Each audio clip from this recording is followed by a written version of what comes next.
Magsitayo po ang lahat.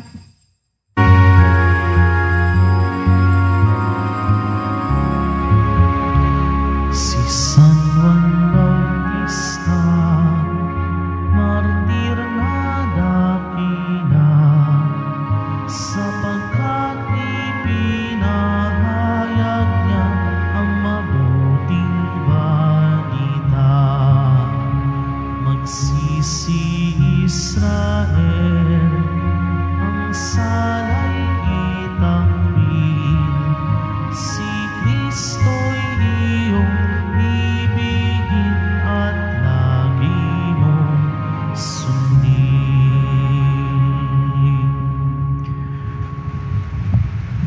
Simulan na po natin ang ating banal na pagdiriwang sa ngalan ng Ama, ng Anak at ng Espiritu Santo. Amen. Ang pagpapala ng ating Panginoong Hesukristo, ang pag-ibig ng Diyos Ama, at ang pakikipagkaisa ng Espiritu Santo naway sumayin niyong lahat. At sumayo rin. Mga kapatid, aminin natin ang ating mga kasalanan upang tayo ay maging marapat gumanap sa banal na pagdiriwang. Inaamin ko sa makapangyarihang Diyos At sa inyo mga kapatid, nalubha akong nagkasala sa isip, sa salita at sa gawa, at sa aking pagkukulang. Kaya sinasamo ko sa mahal na Birheng Maria, sa lahat ng mga anghel at mga banal, at sa inyo mga kapatid, na ako'y ipanalangin sa Panginoong ating Diyos. Kaawaan tayo ng makapangyarihang Diyos, patawarin tayo sa ating mga kasalanan, at patnubayan tayo sa buhay na walang hanggan. Amen. Manalangin tayo. Ama naming mapagmahal, niloob mong sa pagkasilang at pagkabatay, ang iyong anak ay pangunahan ni San Juan Bautista, ang kanyang pagpapakasakit para sa matapat mong katotohanan, at ang kanyang pagsisikap na sundin ang loob mong makatarungan, ay amin nawang dibdibang mapanindigan sa pananalig sa iyong aral sa pamamagitan ni Jesucristo kasama ng Espiritu Santo magpa sa walang hanggan. Amen. Magsiupo po ang lahat. Pagbasa mula sa aklat ni Propeta Jeremias. Noong mga araw na iyon, sinabi sa akin ng Panginoon, magpakatatag ka, humayo ka, at sabihin mo sa kanila ang lahat ng iuutos ko. Huwag kang matatakot sa kanila ngayon. Pag hindi ka sumunod sa akin, lalo kang matatakot kung naroon ka na sa kalagitnaan nila. Pakinggan mong mabuti ito, Jeremias.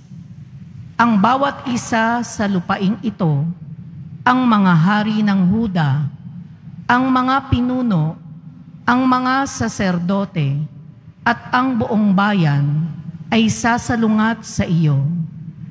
Ngunit gagawin kitang sintibay ng isang lungsod na naliligid ng mga muog, sintatag ng haliging bakal o pader na tanso. Hindi kanila matatalo sapagkat ako ang mag-iingat sa iyo. Akong Panginoon ang nagsasabi nito. Ang salita ng Diyos. Salamat sa Diyos. Patuloy kong isasaysay ang dulot mong kaligtasan. Patuloy kong isasaysay ang dulot mong kaligtasan. Sa iyo lang, Panginoon, lubos akong nananalig. Huwag mo akong pabayaang mapahiya at malupig. Tulungan mo ako ngayon, yamang ikaw ay matuwid. Ako sana ay sagipin, sa daing ko ay makinig. Patuloy kong isasaysay ang dulot mong kaligtasan.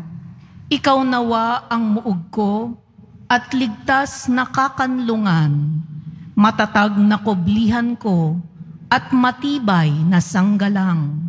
Sa lahat ng masasama, O Diyos, ako'y ipaglaban. Sa kuko ng mababagsik, huwag mo akong pabayaan.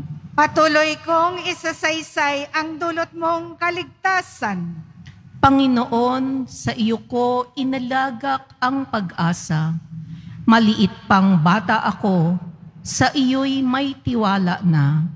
Sa simula at mula pa, wala akong inasahang mag-iingat sa sarili, kundi tanging ikaw lamang. Kaya naman ikaw poon, pupurihin araw-araw. Patuloy kong isasaysay ang dulot mong kaligtasan. Pagkat ikaw ay dakila, patuloy kong isasaysay. Maghapon kong ihahayag ang dulot mong kaligtasan. Sa pulpa sa pagkabata, ako'y iyong tinuruan. Hanggang ngayoy sinasambit ang gawa mong hinangaan. Patuloy kong isasaysay ang dulot mong kaligtasan. Magsitayo po ang lahat. Alleluia, alleluia, alleluia, alleluia.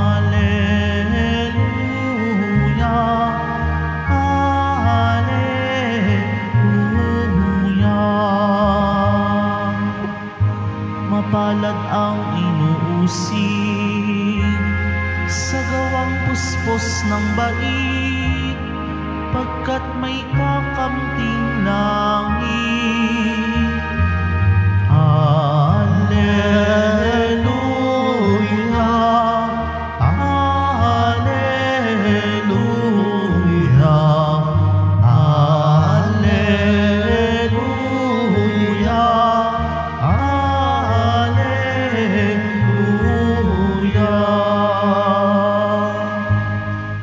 Sumainyo ang Panginoon. At sumaiyo rin. Ang mabuting balita ng Panginoon ayon kay San Marcos. Papuri sa iyo, Panginoon. Noong panahong iyon, si Herodes ang nagpahuli, nagpapagapos at nagpabilanggo kay Juan dahil kay Herodias. Ang babaeng ito'y asawa ni Felipe na kapatid ni Herodes, ngunit kinakasama niya. Laging sinasabi sa kanya ni Juan, "Hindi matuwid na kunin ninyo ang asawa ng inyong kapatid."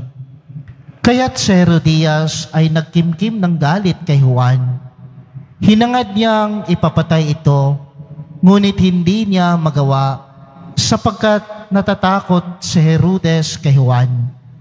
Alam niyang ito'y taong matuwid at banal, kaya't ipinagsasanggalang niya. Gustong-gusto niyang makinig kay Juan, bagamat labis siyang nabagabag sa mga sinabi nito.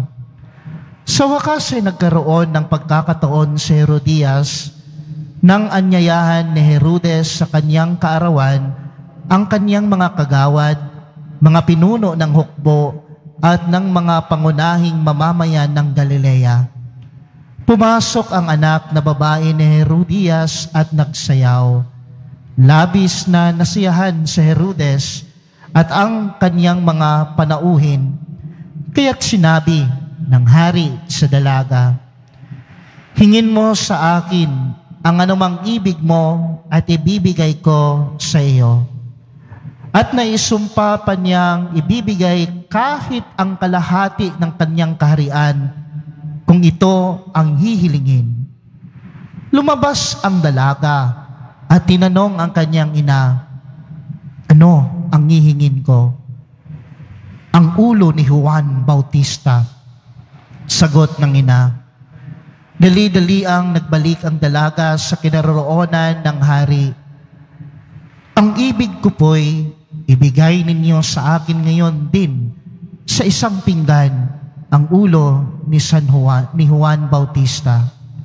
Sabi niya, labis na nalungkot ang hari, ngunit dahil sa kanyang sumpa na narinig ng kanyang mga panauhin, hindi niya matanggihan ang dalaga.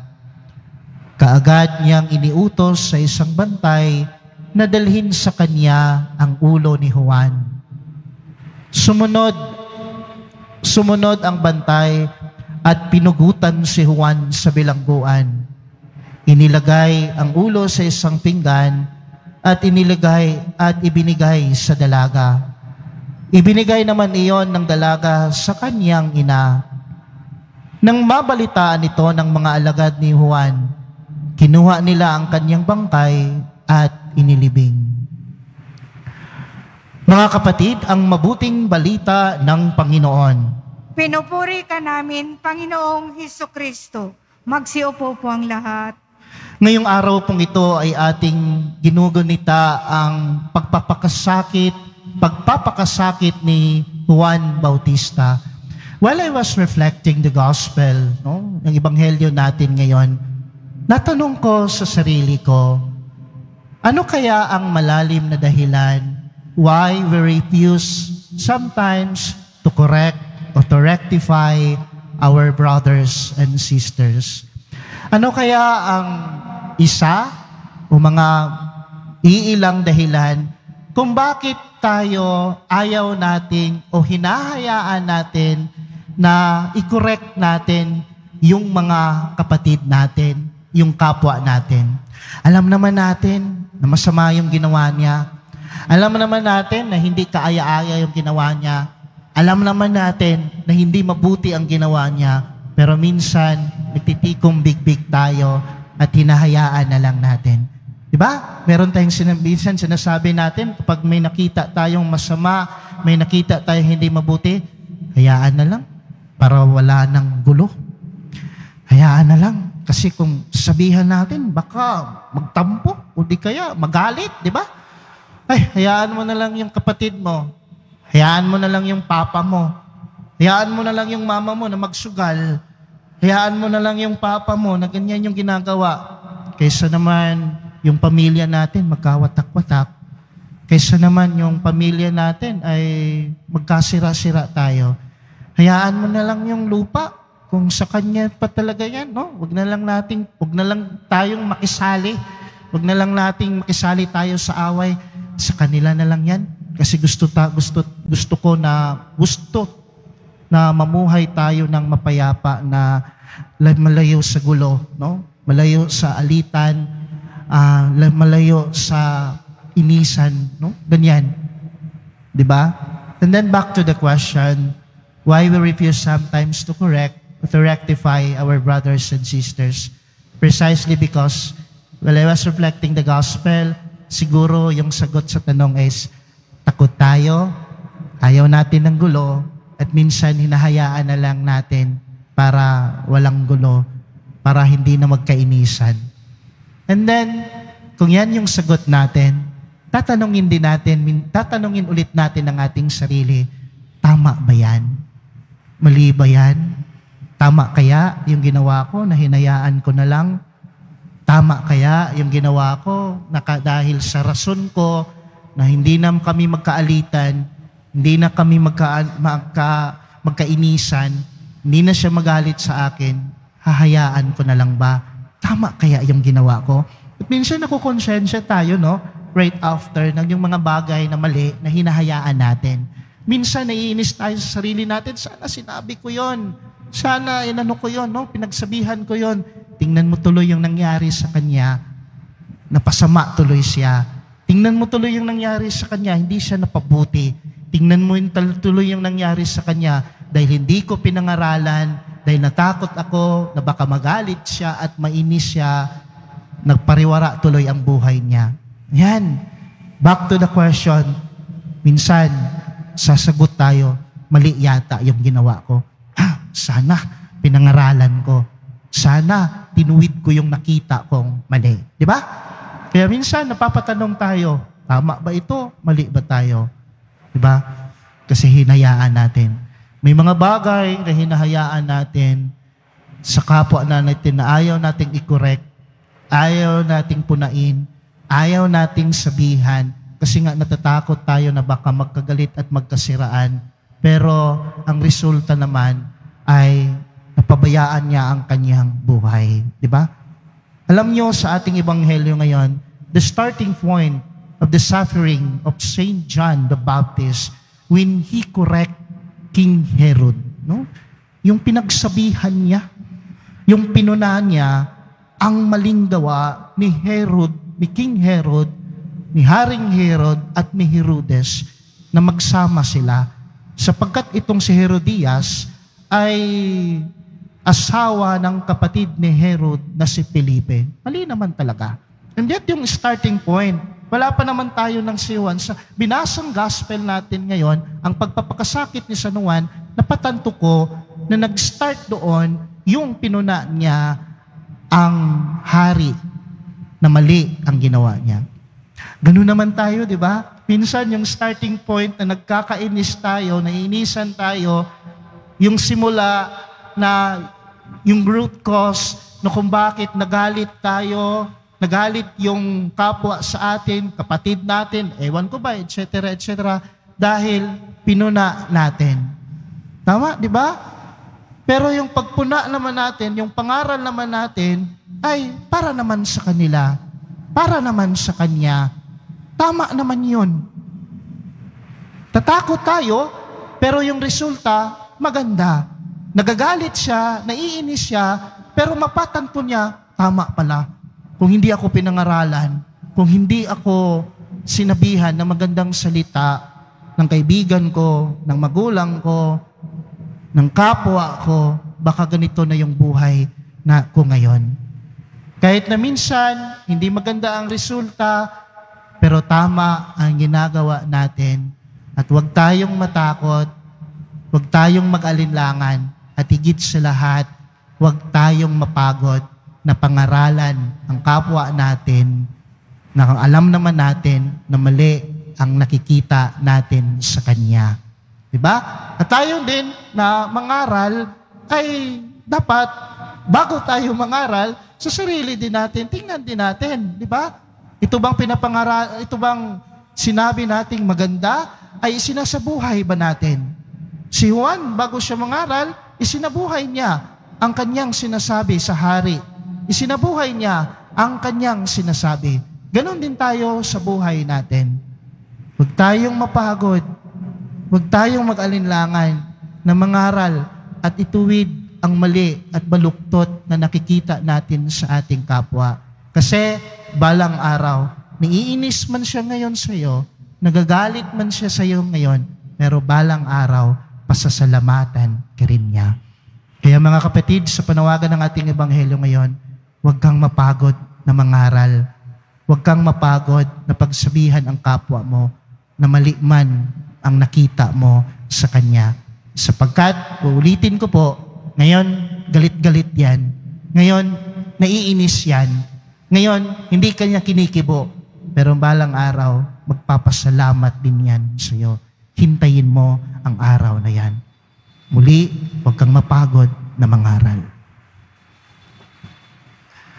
Pagpatuloy natin ang ating misa sa panalangin ng bayan.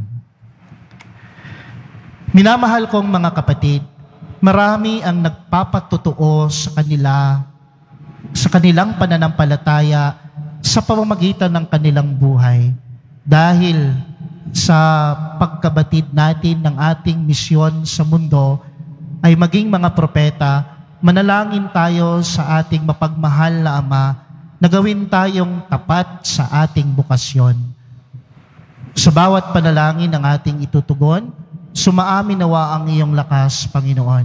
Sumaamin nawa ang Magsitayo iyong po ang lahat. lakas, Panginoon.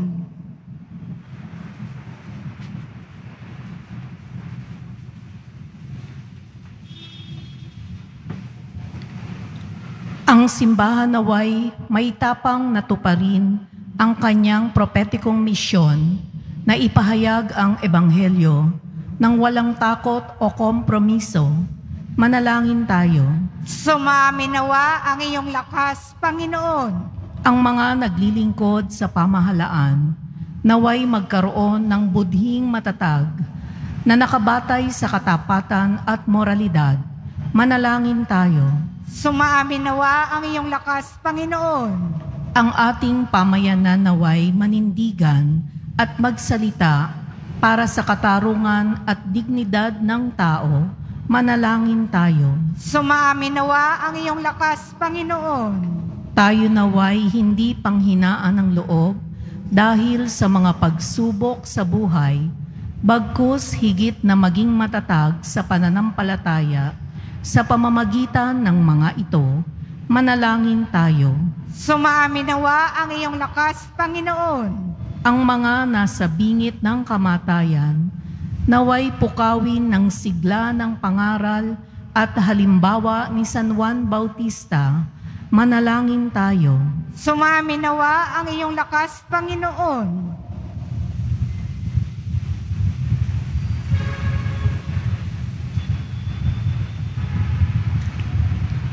Diyos naming makapangyarihan, pinagpala mo kami ng pangaral at halimbawa ni San Juan Bautista. May alay nawa namin ang aming buhay sa paglilingkod sa iyo sa pamamagitan ng aming pangangaral at buhay. Hinihiling namin ito sa pamamagitan ni Kristo na aming Panginoon. Amen. Magsiupo po ang lahat.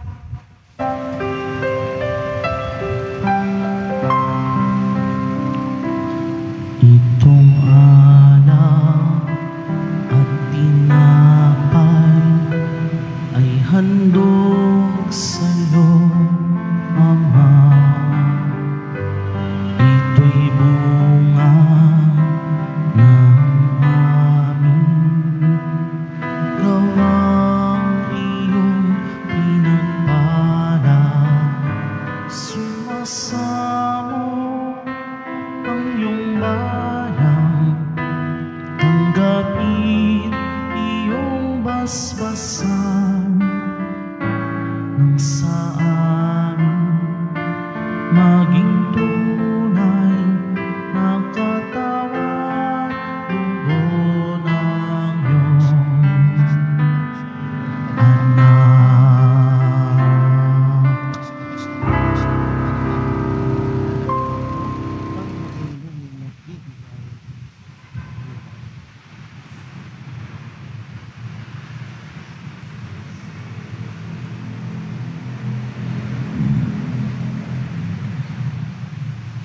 Magsitayo po ang lahat. Manalangin kayo mga kapatid upang ang paghahain natin ay kalugdan ng Diyos amang makapangyarihan. Tanggapin nawa ng Panginoon itong paghahain sa iyong mga kamay, sa kapurihan niya at karangalan, sa ating kapakinabangan at sa buong sambayanan niyang banal. Ama naming lumikha, sa aming paghahain ngayon ng mga alay, ipagkaloob mo ang tuwid na landas na ipinangaral ni San Juan sa ilang at sa dugo niyang dumanap ay matapang niyang tinatakan sa pamamagitan ni Jesucristo kasama ng Espiritu Santo magpa sa walang hanggan. Amen. Sumainyo ang Panginoon. At sumayo rin. Itaas sa Diyos ang inyong puso at diwa. Itinaas na namin sa Panginoon. Pasalamatan natin ang Panginoong ating Diyos. Marapat na siya ay pasalamatan. Ama naming makapangyarihan, tunay ngang marapat na ikaw ay aming pasalamatan sa pamamagitan ni Jesucristo na aming Panginoon. Dinadakila namin ang pagtatalaga sa pinili mong sa Kanya'y manguna, ang tagapagbinyag na si San Juan Bautista. Sa lahat ng isinilang, siya'y iyong itinatangi at sa ligaya ng marami, siya'y naging sanhi. Bago pa siya iluwal, kanya nang ikinagalak ang pagdating ng tagapagligtas ng lahat. Sa tanang propeta'y siya lang ang naghayag na narito ang korderong sa lahat magliligtas. Siya pa rin ang tagapagbinyag na gumanap sa nagpabanal sa tubig at nagutos magbinyag na tapat niyang pinanindigan kahit dugo niya'y dumanap. Kaya kaisa ng mga anghel na nagsisiawit ng papuri sa iyo, nang walang humpay sa kalangitan, kami nagbubunyi sa iyong kadakilaan. Santo, Santo, Santo, Panginoong Diyos ng mga hukbo, napupuno ang langit at lupa ng kadakilaan mo. Hosana sa kaitaasan. Pinagpala ang naparirito sa ngalan ng Panginoon. Hosana sa kaitaasan. Magsiluhod po ang lahat. Ama naming banal, ikaw ang bukal ng tanang kabanalan, kaya't sa pamamagitan ng iyong Espiritu, gawin mong banal ang kaloob na ito upang para sa aming maging katawan at dugo ng aming Panginoong Hesukristo. Bago niya pinagtiis ang kusang loob na maging handog, hinawakan niya ang tinapay, pinasalamatan kanya, pinaghati-hati niya yon, iniabot sa kanyang mga alagad at sinabi, tanggapin ninyong lahat ito at kanin. Ito ang aking katawan na ihahandog para sa inyo.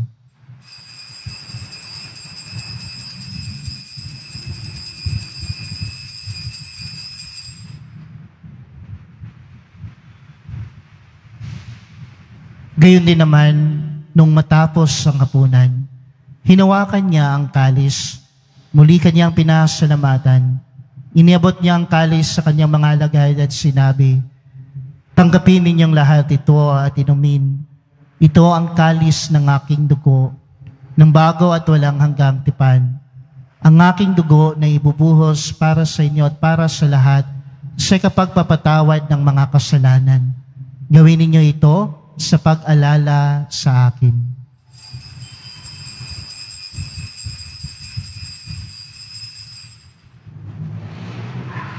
Magsitayo po ang lahat. Ang misteryo ng pananampalataya. Si Kristo'y namatay, si Kristo'y nabuhay, si Kristo'y babalik sa wakas ng panahon. Ama, ginagawa namin ngayon ang pag-alala sa pagkamatay at muling pagkabuhay ng iyong anak. Kaya tiniaalay namin sa iyo ang tinapay na nagbibigay buhay at ang kalis na nagkakaloob ng kaligtasan. Kami nagpapasalamat dahil kami ay iyong minarapat na tumayo sa harap mo para maglingkod sa iyo. Isinasamo namin kami magsasalo-salo sa katawan at dugo ni Kristo ay mabuklod sa pagkakaisa sa pamamagitan ng Espiritu Santo. Ama, lingapin mo ang iyong simbahang laganap sa buong daigdig. Puspusin mo kami sa pag-ibig kaysa ni Francisco na aming Santo Papa at ni Jose na aming Arsobispo at ng Tanang Kaparian. Alalahanin mo rin ang mga kapatid naming nahimlay nang may pag-asang sila ay muling mabubuhay, gayon din ang lahat ng mga pumanaw. Kaawaan mo sila at patuloyin sa iyong kaliwanagan. Kaawaan mo at pagindapatin kaming lahat na makasalo sa iyong buhay na walang wakas, kaysa ng mahal na Birheng Maria na ina ng Diyos, ng kabiyak ng puso niyang si San Jose, kaysa ng mga apostol ni San Juan Bautista at ng lahat ng mga banal na namuhay dito sa daigdig ng kalugod-lugod sa iyo. May pagdiwang nawa namin ang pagpupuri sa kararangal mo sa pamamagitan ng iyong anak na aming Panginoong Hesukristo. Sa pamamagitan ni Kristo kasama niya at sa Kanya, ang lahat ng parangal at papuri ay sa iyo, Diyos, Amang makapangyarihan, kasama ng Espiritu Santo magpa sa walang hanggan. Amen.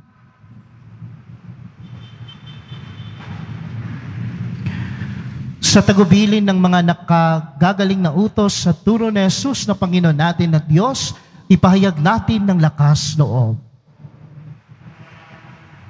Ama namin, sumasalangit ka, sambahin ang ngalan mo. Mapasa amin ang kaharian mo, sundin ang loob mo dito sa lupa para nang sa langit. Bigyan mo po kami ngayon ng aming kakanin sa araw-araw at patawarin mo kami sa aming mga sala para nang pagpapatawad namin sa nagkakasala sa amin at huwag mo kaming ipahintulot sa tukso at iadya mo kami sa lahat ng masama. Amen. Hinihiling namin kami adya sa lahat ng masama, pagkalooban ng kapayapaan araw-araw iligtas sa kasalanan at ilayo sa lahat ng kapahamakan, samantalang aming pinananabikan ang dakilang araw ng pagpapahayag ng tagapagligtas naming sa Heso Kristo. Sapagkat iyo ang kaharian at ang kapangyarihan at ang kapurihan magpakailanman. Amen. Panginoong Heso Kristo, sinabi mo sa iyong mga apostol, kapayapaan ang iniiwan ko sa inyo. Ang aking kapayapaan ang binibigay ko sa inyo. Tungayan mo ang aming pananampalataya at huwag ang aming pagkakasala. Pagkalooban mo kami ng kapayapaan at pagkakaisa ayon sa iyong kalooban, kasama ng Espiritu Santo, magpa sa walang hanggan. Amen. Ang kapayapaan ng Panginoon ay laging sumainyong lahat. At sumaiyo rin. Magbigayan po tayo ngayon ng kapayapaan sa isa't isa. Kordero ng Diyos na nag-aalis ng mga kasalanan ng sanlibutan, maawa ka sa amin. Kordero ng Diyos na nag-aalis ng mga kasalanan ng sanlibutan, maawa ka sa amin. Kordero ng Diyos na nag-aalis ng mga kasalanan ng sanlibutan, ipagkaloob mo sa amin ang kapayapaan. Magsilod po ang lahat. Ito ang kordero ng Diyos na nag-aalis ng mga kasalanan ng sanlibutan. Mapalad ang inaanyayahan sa kanyang piging. Panginoon, hindi ako karapat-dapat na magpatuloy sa iyo, ngunit sa isang salita mo lamang ay gagaling na ako.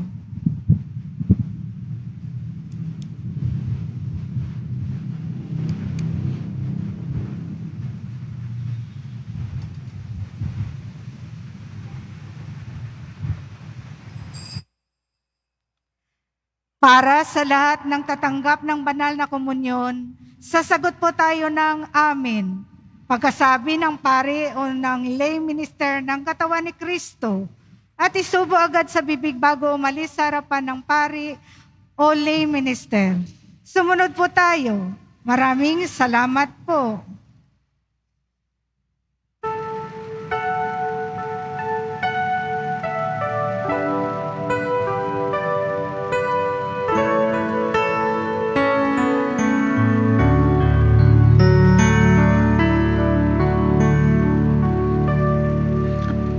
Ako'y iyong siniyasan,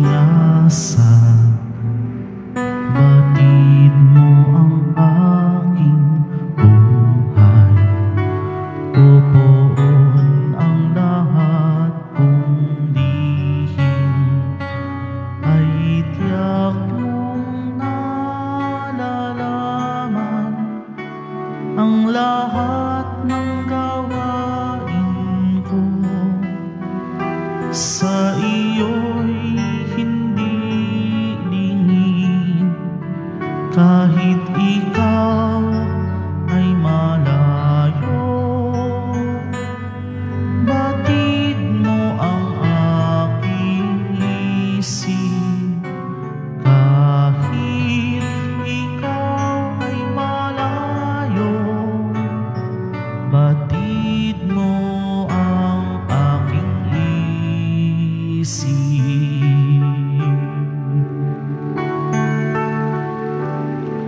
Ako'y iyong nakikita, gumagawa o hindi man. Ang lahat ng gawain ko'y pawang iyong nalalaman. Di ba ako umilimig?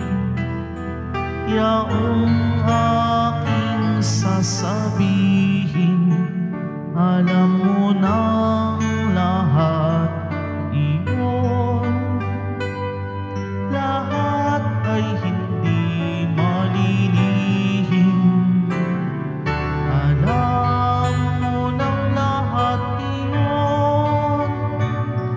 Lahat ay di malilihim.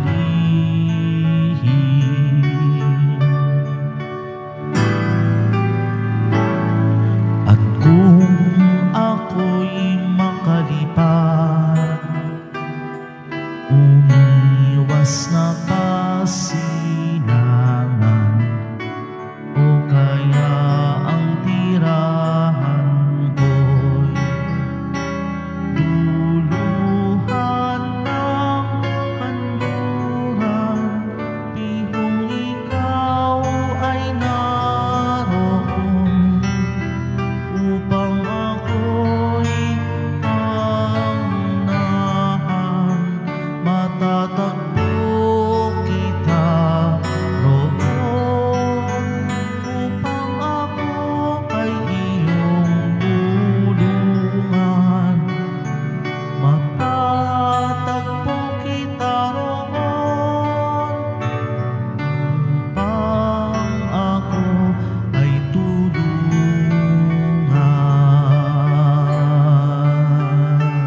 Manalangin tayo. Ama naming mapagmahal, sa aming pagsasalo sa banal na pakikinabang, ngayong ipinagdiriwang ang pagsilang sa kalangitan ng tagapagbinyag na si San Juan. Ipagkaloob mong sambahin namin ang inilalahad na nitong buhay at ikagalak naming lalo ang pagganap nito araw-araw. Sa pamamagitan ni Jesucristo, kasama ng Espiritu Santo, magpa sa walang hanggan. Amen. Pagbabasbas. Sumainyo ang Panginoon. At sumayo rin. Mahal na poong Jesus Nazareno, inihayag mo sa pamamagitan ng krus ang walang maliw na pag-ibig ng Diyos sa sangkatauhan. Pakinggan mo ang kahilingan ng iyong angkan na nagsusumamo sa iyo. Makamtanawa nila ang iyong katugunan at tanggapin ang kasagutan ng may utang na loob na tinatanaw. Basbasan po ninyo ang mga dala-dala nilang mga imahin at dasalan sa pamamagitan ng bendisyon na ito, naway maalala nila ang mga pangako nila noon sa binyag na ikaw ang kanilang iibigin at paglilingkuran bilang Panginoon magpa sa walang hanggan. Amen. Pagpalain kayo ng makapangyarihang Diyos, ang Ama, ang Anak at ng Espiritu Santo. Amen. Humayo kayong taglay ang kapayapaan ng poong Nazareno. Salamat sa Diyos.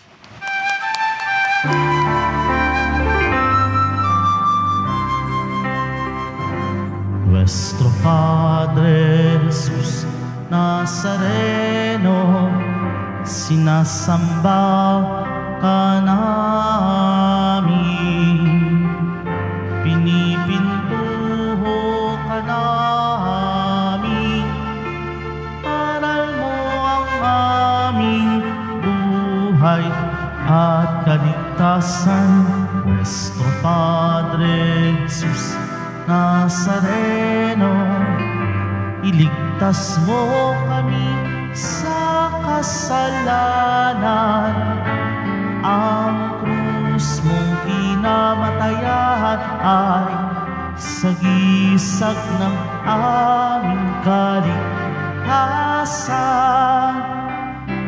Nuestro Padre Jesus Nazareno, dinarangal ka namin. Nuestro Padre Jesus Nazareno, niluluwalhati ka namin. Nuestro Padre Jesus Nazareno, dinarangal ka namin. Nuestro Padre Jesus Nazareno,